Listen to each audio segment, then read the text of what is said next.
우리가 역사를 보는 관점이 다양할 수 있지만 이 성경적 역사관은 늘 하나님의 나라와 또 세상 나라와의 갈등과 이 투쟁의 역사라 이렇게 볼 수 있습니다. 하나님은 늘 하나님의 나라를 확장시키며 하나님의 뜻을 실현시키려고 하셨고, 또 세상 주관자인 악한 영은 하나님의 뜻을 거역하며 하나님에게 반역하는 세력을 확장해 왔습니다. 이 갈등과 영적 싸움이 보이지 않는 가운데 계속 이어지고 있는 것입니다. 이러한 구도는 지금도 변함이 없습니다. 이 대결과 싸움은 아직 종전된 것도 아니고 휴전된 상태도 아닙니다.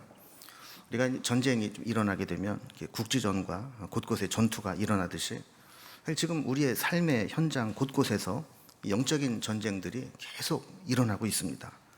늘 밀고 밀리는 치열한 전투가 벌어지고 있는데, 오늘도 주일 예배 나오시면서 가만히 지난 한 주간을 돌아보면 어떤 분들은 영적 전쟁에 승리한 소식들을 가지고 하나님 앞에 승리의 찬가를 부르러 나오시는 분도 있을 것이고, 또 어떤 분들은 또 한 주간 동안 영적 전쟁에서 패배하고 또 낙심하고 하나님의 위로를 바라보면서 나오신 분들도 있을 겁니다. 어떤 분은 우리의 삶의 영역 가운데 하나님의 영역이 확장된 분도 있을 것이고, 또 어떤 분들은 위축된 분도 있을 것입니다. 여러분, 한 주간 어떤 상황을 가지고 예배 자리에 오셨는지 모르겠습니다. 우리가 오늘 읽은 본문 말씀도 잘 살펴보면 하나님 나라가 확장되는데 걸림돌이 되는 부분도 있고, 또 그 확장되는데 또 전략적으로 새롭게 새로운 하나님의 역사가 확장되는 현장도 동시에 나타나는 것을 보게 됩니다. 오늘 본문은 그래서 이 두 가지 사건이 서로 연결되어 있는 부분인데요, 한번 분리를 좀 해보면, 첫 번째로 1절에서 6절까지 말씀은 예수님께서 고향 나사렛을 가셨다가 거기에서 배척을 받으시고 하나님 나라가 위축되는 그런 장면이 나오게 됩니다.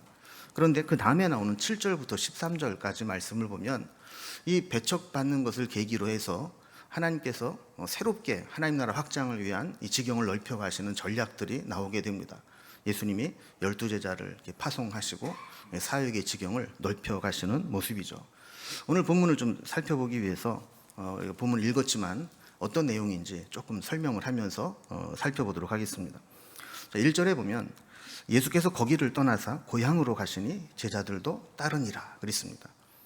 거기는 어디고 고향은 어딘가 지명이 나와 있지 않지만 우리는 본문을 통해 유추할 수 있는 것은 거기는 가버나움이고 고향은 나사렛입니다. 5장을 마무리하면서 가버나움의 회당장 야이로의 딸을 죽은 가운데 살리심으로 이 달리다굼의 사건을 기적을 일으키신 것이 5장의 마지막 부분에 나옵니다. 거기에서 떠났다는 얘기는 가버나움에서 떠나셨다는 얘기죠. 고향으로 가셨다. 예수님의 고향은 나사렛이죠. 지도를 통해서 보면 이 가버나움은 갈릴리 호수의 북쪽에 있는 도시입니다. 예수님의 갈릴리 사역의 본거지이고 여기에서 많은 사역들을 하시죠.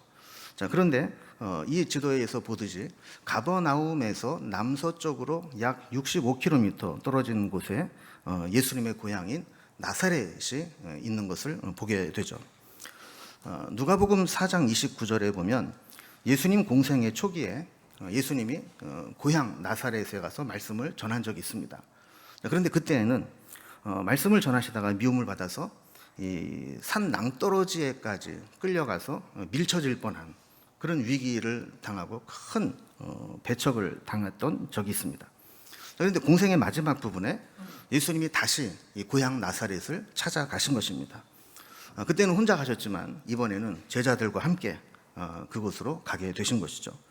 자, 2절에 보면 안식일이 되자 예수님은 회당으로 올라가셨고 거기에서 말씀을 가르치셨습니다. 예수님의 말씀을 들은 나사렛 사람들의 반응은 놀라움이었습니다. 그래서 놀라다라는 이 단어는 헬라어 에크플레소라는 단어를 쓰는데, 그냥 강의 잘하는데 대단한데 이 정도가 아니라 무엇인가에 강하게 맞아서 강한 충격으로 놀랐다라는 의미를 갖습니다. 마치 뒤통수를 얻어맞은 것처럼 강력한 이 충격을 받았다는 것입니다. 자, 이렇게 예수님의 가르침을 받은 사람들이 뭔가 강렬한 충격을 받고 놀랐습니다. 그런데 그 뒤에 이어지는 반응을 보면 뭔가 좀 찜찜해합니다. 2절을 보면 이르되 이 사람이 어디서 이런 것을 얻었느냐, 이 사람이 받은 지혜와 그 손으로 이루어지는 이런 권능이 어찌 됨이냐 그랬습니다. 그러니까 있는 그대로를 받아들이지 못하고 저 사람이 어디에서 이런 권세가 있고 어디서 이런 권능을 얻었느냐 하면서 의구심을 품기 시작했다라는 겁니다. 자, 아까 살펴본 누가복음 4장에서도 예수님이 나사렛에 들어가셔서 회당에서 말씀을 가르치시다가 한 번 이 죽을 뻔한 홍역을 치렀던 곳이 나사렛인데, 여기에서 다시 예수님이 회당에서 강론하는 것을 허락한 것을 보면 아마 처음에는 예수님이 어떤 분인지 누구인지 아마 분간을 잘 못했던 것 같아요. 자, 그런데 한두 사람씩 예수님을 알아보게 되면서 예수님의 이 신원이 밝혀지게 됩니다. 근데 그들이 평가한 예수님에 대한 판단을 보면 한결같이 비하와 조롱의 의미를 가지고 있습니다. 3절을 보면 이 사람이 마리아의 아들 목수가 아니냐, 야고보와 요셉과 유다와 시몬의 형제가 아니냐, 그 누이들이 우리와 함께 여기 있지 아니하냐 하고 예수를 배척한지라 그랬습니다. 이번 노란 글씨로 계속 아니냐, 아니냐, 아니하냐, 부정적인 어투를 반복해서 사용하면서 예수님에서 뭔가 부정적인 이미지를 강조하려고 하고 있는 것을 보게 되죠. 그러니까 말씀을 들어보니까 뭔가 놀랍긴 한데 그분을 우리가 받아들이기에는 뭔가 찜찜하다. 그래서 뭔가 계속해서 부정적인 이미지를 이야기하는 겁니다.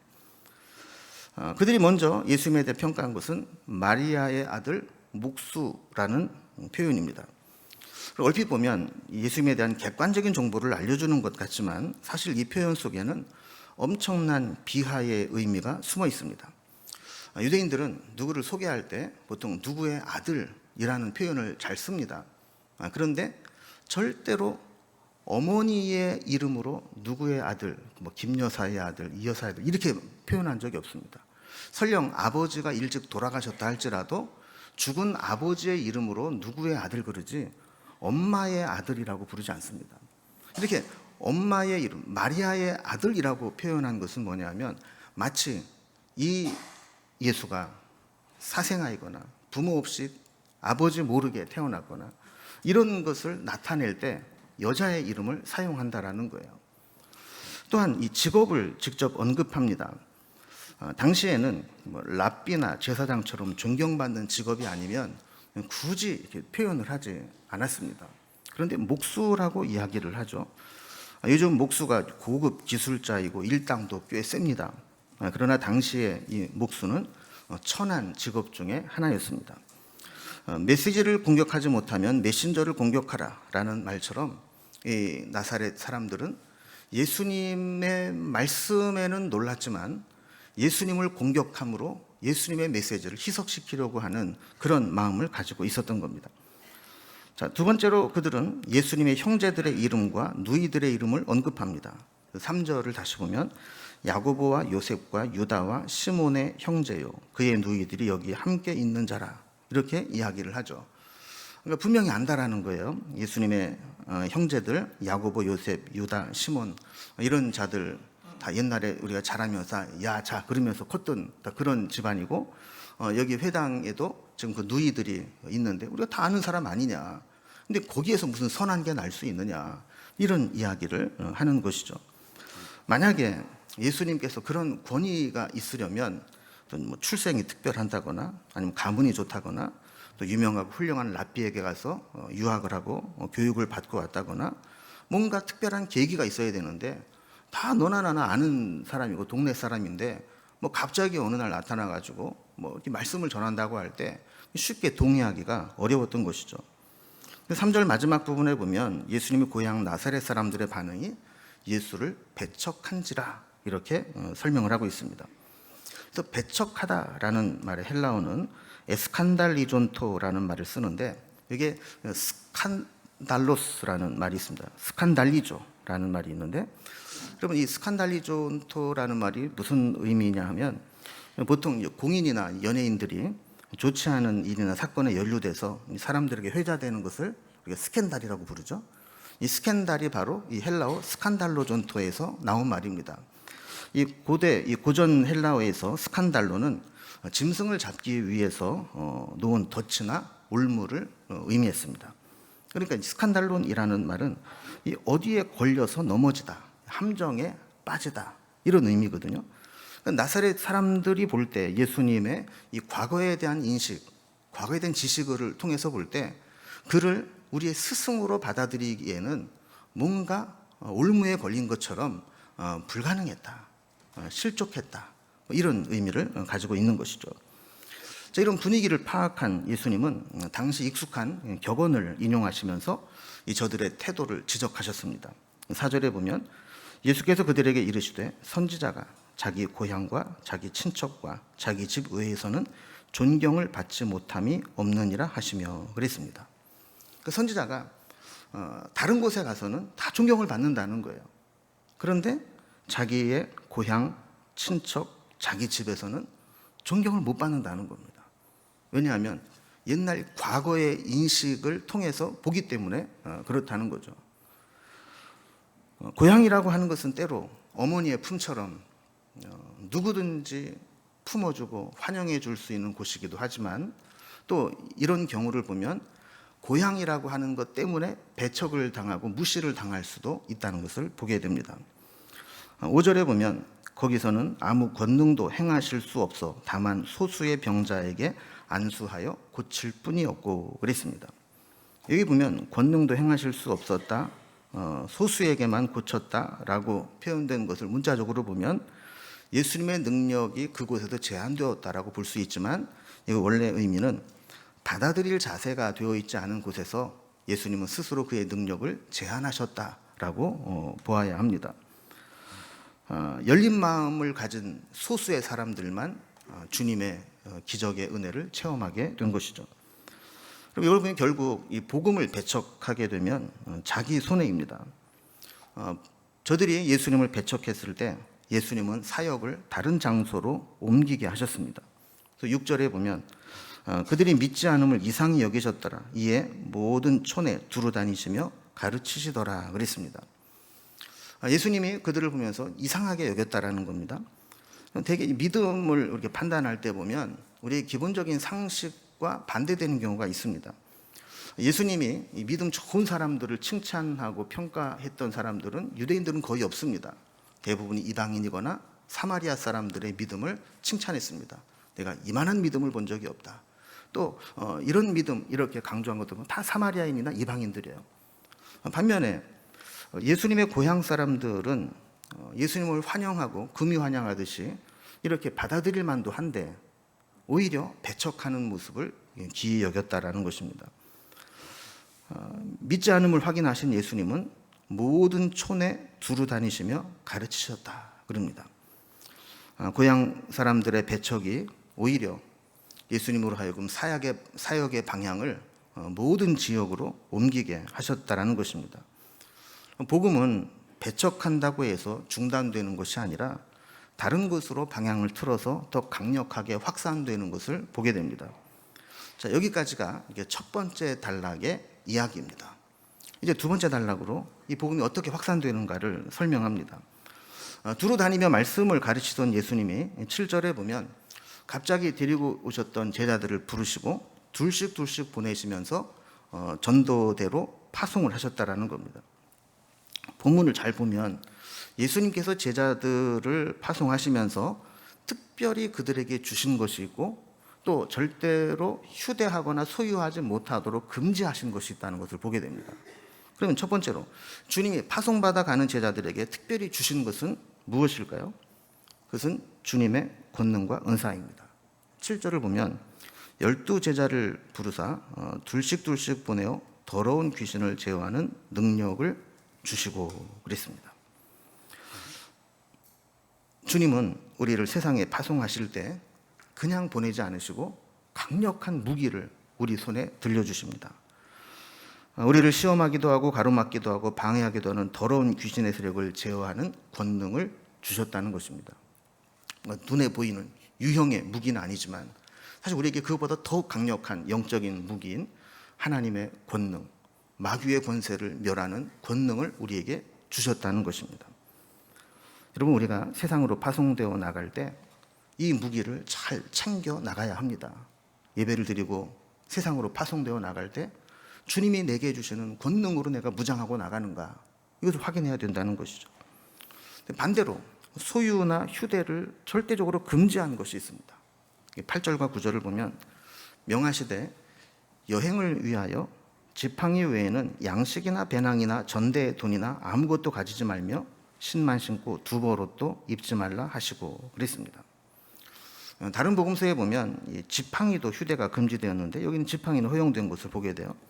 아마도 이 다른 곳에서의 지팡이는 어떤 공격용 무기로 사용할 수 있는 것은 금지했다.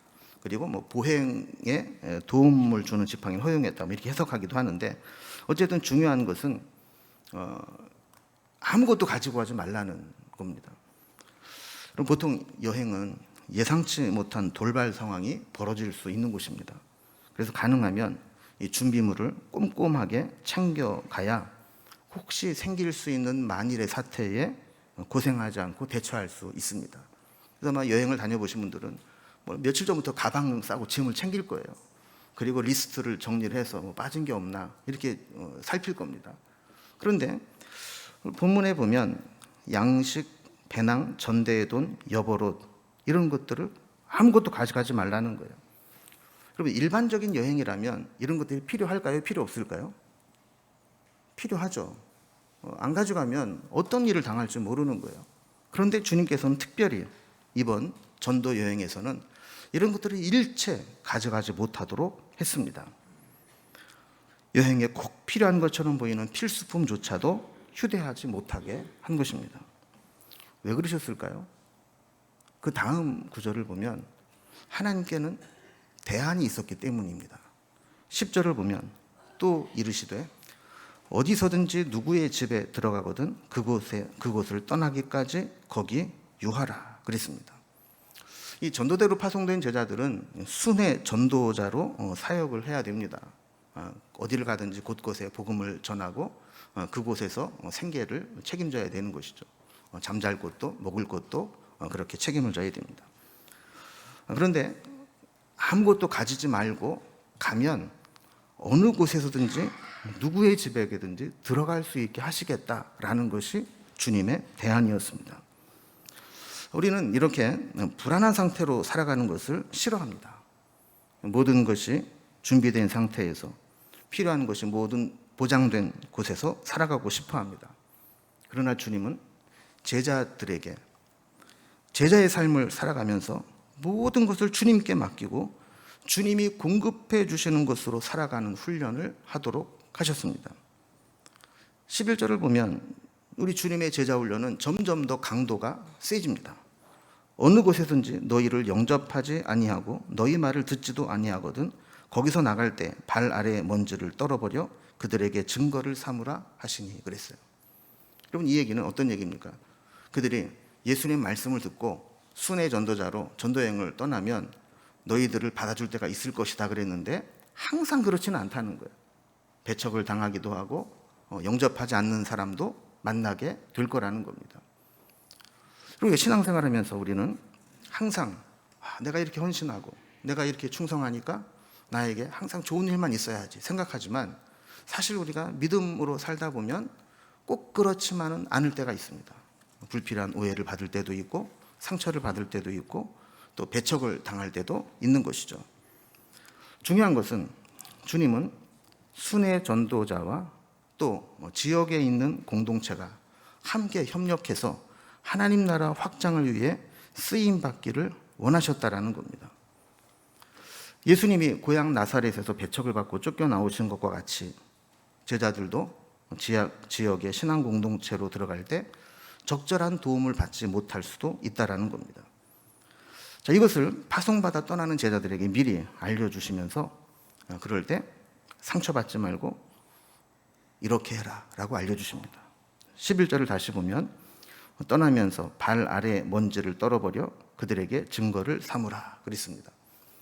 이것은 유대인들의 관례를 들어 설명한 것인데 유대인들은 이렇게 여행을 할 때 먼 거리 여행을 하면 이렇게 유대인의 땅만 밟고 지나오는 것이 아니라 사마리아라든지 이방인의 땅을 밟고 지나와야 될 때가 있습니다. 그러면 돌아올 때 이방인의 땅을 지나서 유대인의 땅으로 넘어오는 그 경계에서 옷과 신발의 먼지를 털어버리고 들어오라는 거예요. 왜냐하면 혹시라도 부정한 이방인의 땅에서 부정한 먼지 같은 것이라도 묻혀서 들어오지 않도록 하기 위한 결례법 중에 하나였습니다. 그런데 이방인들에게 하는 행위를 지금 순회 전도자를 영접하지 않는 유대인들에게 그대로 하라는 겁니다. 그러면서 영접하지 않는 것이 얼마나 큰 잘못인가를 깨닫게 하라는 것이죠. 자, 이렇게 해서 순회 전도자들의 전도 여행을 떠나게 되는데 그 결과는 놀라웠습니다. 복음을 전파하고 많은 귀신들을 쫓아내고 많은 병자들을 고치게 되었다는 것입니다. 12절과 13절을 보면 제자들이 나가서 회개하라 전파하고 많은 귀신을 쫓아내며 많은 병자에게 기름을 발라 고치더라 그랬습니다. 자, 이렇게 배척을 받았지만 굴하지 않고 믿음으로 주님의 사명을 감당하게 될 때 하나님의 나라가 확장되어 나가는 모습을 우리에게 보여주고 있습니다. 자, 그렇다면 오늘 본문을 통해서 우리에게 주시는 교훈은 어떤 것들인지 몇 가지만 좀 살펴보려고 합니다. 첫 번째로 이 불필요한 선입견과 편견은 올바른 판단을 방해한다라는 것을 우리에게 보여줍니다. 나사렛 사람들은 예수님을 있는 그대로 받아들이지 못했습니다. 잘못된 편견과 왜곡된 마음이 있었기 때문입니다.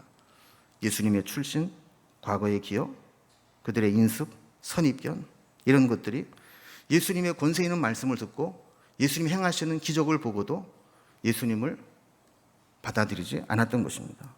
그저 어떻게 하든지 예수님을 폄훼하고 비아냥대며 깎아내리려고만 했던 것입니다. 그럼 우리가 이 세상을 살아가는데 올바르게 살지 못하게 하는 가장 중요한 요인 중에 하나는 편견과 잘못된 선입견과 왜곡된 마음입니다. 우리는 대부분을 보는 것으로 정보를 습득하고 그것을 해석해서 받아들이게 되는데 보고 해석해서 받아들이는 것이 잘못되면 대응하는 것이나 삶의 모든 것들이 잘못될 수 있습니다. 사실을 있는 그대로 받아들이지 못하고 왜곡된 신호로 변경되어 받아들이게 될 때 늘 오해와 의심, 상처와 분노의 마음을 가지고 살 수밖에 없는 것이죠. 그래서 우리는 나도 모르는 사이에 어떤 잘못된 프레임에 갇혀 있을 때가 있습니다. 뭔가 이럴 거야. 확증 편향적인 그런 오해와 편견, 선입견을 가지고 사물을 바라보고 사람들을 평가하게 될 때 늘 거기에서 오해가 생기게 되고 왜곡된 해석이 생겨나게 되는 것이죠. 믿음도 마찬가지입니다.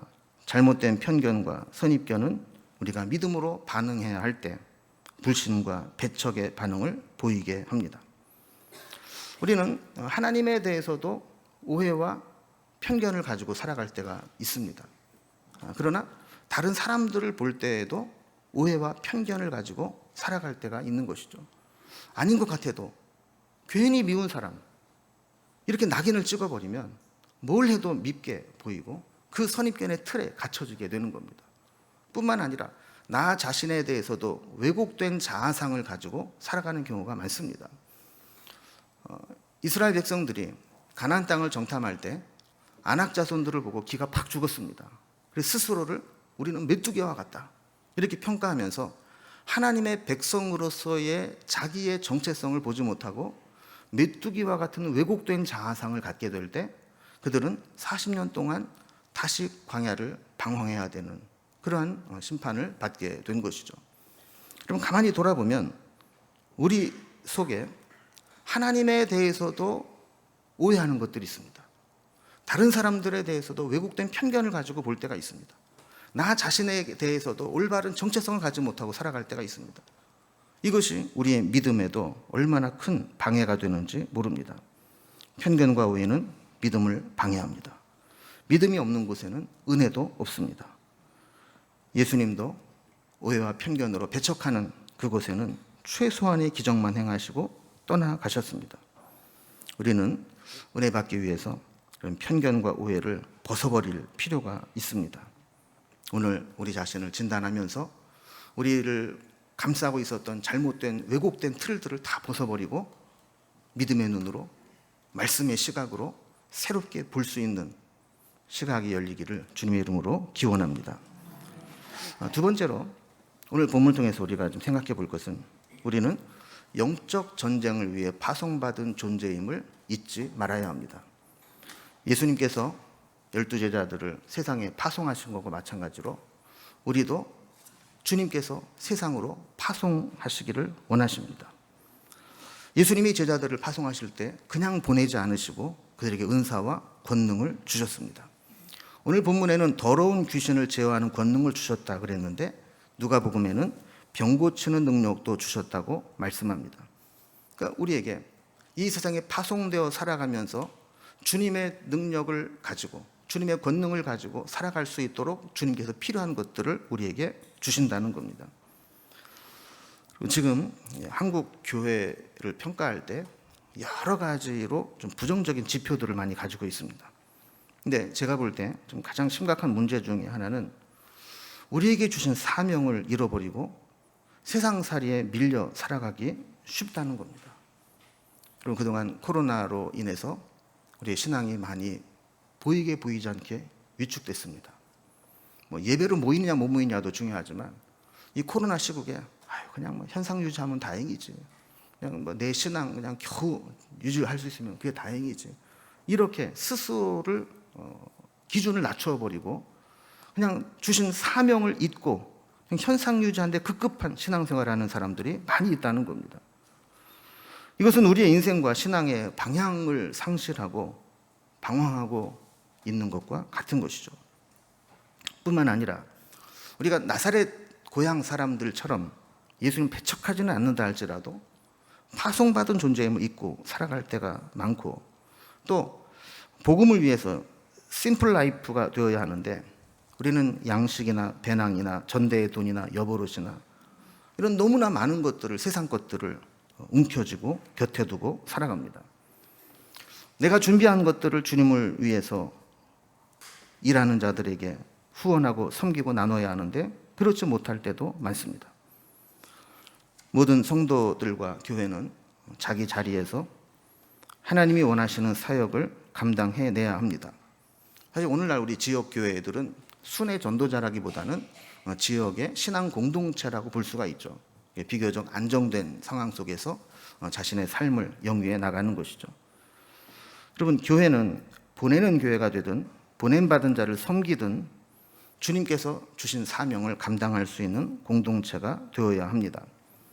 이렇게 우리는 예배를 마치고 나아갈 때마다 오늘도 은혜 받고 그냥 겨우 위로받고 떠난다 이런 마음이 아니라 하나님이 나를 이제 세상으로 보내신다, 내 사명의 자리로 보내신다, 이런 마음을 가지고 살아가야 될 필요가 있는 것입니다. 세 번째로 이 세상을 이기는 힘은 오직 하나님만 의지하는 것에서 나옵니다. 여러분들은 어떻게 생각하실지 모르지만 제가 보기에는 예전보다 요즘에 우리의 믿음이 더 약해진 것 같다라는 생각을 합니다. 왜 그런가 생각을 해봤는데요. 하나님의 은혜는 우리의 부족함 가운데 임하는 경우가 많습니다. 여러분, 기도의 응답을 받고 믿음이 간절해질 때가 언제냐면 내 힘으로 할 수 있는 것이 없을 때 하나님의 능력을 체험하고 믿음이 강해질 것을 보게 되죠. 그러면 옛날에는 의술이 발달하지 못해서 병원에서도 못 고치는 질병이 많았습니다. 또 병원에서 고칠 수 있어도 병원에 갈 돈이 없어서 할 수 없이 죽음을 기다리는 경우도 있었습니다. 그런 사람들이 살기 위해서 기도합니다. 결사적으로 매달립니다. 기도원에 올라가서 소나무라도 뽑는 심정으로 하나님께 매달려서 기도하다가 기적을 체험합니다. 그런데 요즘은 어떻습니까? 의술이 발달하고 병원 갈 돈이 없어서 죽는 사람들이 별로 없어지면서 사람들은 하나님을 의지하지 않습니다. 심지어 신앙생활하는 사람조차도 돈을 의지하고 세상 과학 문명을 의지하지 하나님만을 의지하는 신앙이 약해지고 있습니다. 우리 주님이 제자들을 파송하시면서 왜 아무것도 가지고 휴대하지 못하게 했을까요? 그 현장에서 하나님이 공급하심을 체험하라는 겁니다. 하나님의 능력을 체험하라는 것입니다. 저는 여러분들이 다 쫄딱 망해가지고 아무것도 없기를 바라는 게 아니라 하나님께서 우리에게 주신 것 가지고 있다 할지라도 우리의 신앙의 중심이 흔들려서는 안 된다는 겁니다. 세상을 의지하고 돈을 의지하고 과학을 의지하는 것이 아니라 그런 것들이 우리에게 도움을 준다 할지라도 내게 은혜를 주시고 구원을 주시는 분은 하나님이시다라는 이 신앙의 중심이 흔들려서는 안 된다는 것이죠. 없으면 하나님만 바라봅니다. 그러나 가진 것이 있어도 하나님을 바라볼 수 있는 것이 은혜입니다. 마지막으로 오늘 본문을 통해서 우리에게 주시는 교훈은 우리를 영접하지 않아도 상처받지 말라는 겁니다. 우리가 아무리 옳은 일을 해도 세상이 그것을 알아주지 못할 때가 있습니다. 파송받은 제자들도 주님 명령에 순종했고 세상으로 나아갔지만, 그리고 주님이 예비해 놓으신 조력자가 있었지만 그들이 순종하지 않고 전도자들을 영접하지 않을 수 있습니다. 거절당하는 것이죠. 이때 원망하거나 상처받을 필요가 없다는 겁니다. 사명을 거절한 자들에게 책임을 깨닫게 하고 떠나서 다른 곳으로 가면 그곳에 예비한 자가 또 있기 때문입니다. 여러분, 거절당할 때 우리는 상처를 받습니다. 그런데 이 상처마저도 주님께 맡기는 것이 믿음입니다. 그럼 상처를 움켜쥐고 있으면 어떤 일이 생기느냐 하면 자꾸 그것을 건드려서 덧나게 만듭니다. 상처가 회복되고 치유되지 못하고 계속 건드려서 또 덧나고 더 내 속에서 그것이 확장됩니다. 주님은 그렇게 하지 말라는 겁니다. 그것까지도 맡겨버리고 발에서 먼지를 털어버리고 다른 곳으로 가라는 겁니다. 주님의 제자로서 받아야 될 훈련 중에 하나는 상처받지 않는 훈련입니다. 상처가 될 때 그것을 극복해내는 믿음입니다. 그것은 주님께 맡길 때에만 가능합니다. 오늘 말씀을 정리합니다. 우리의 잘못된 편견과 오해와 왜곡된 마음들은 우리를 똑바로 바라보지 못하게 합니다. 우리에게 잘못된 편견들, 왜곡된 시각들을 시간 다 벗어버리고 믿음의 눈으로 다시 시작할 수 있기를 바랍니다. 그리고 우리는 이 세상에 주님으로부터 파송된 존재다라는 그 사명을 잊지 마시기 바랍니다. 그저 겨우 내 신앙 유지하는 급급한 신앙이 아니라 하나님이 나를 왜 이곳에 보내셨는지 사명을 기억하고 삶의 현장에서 하나님만을 의지함으로 세상을 이기는 힘을 얻고 상처가 되는 일도 잘 극복해내는 믿음으로 살아가기를 주님의 이름으로 기원합니다. 기도하겠습니다.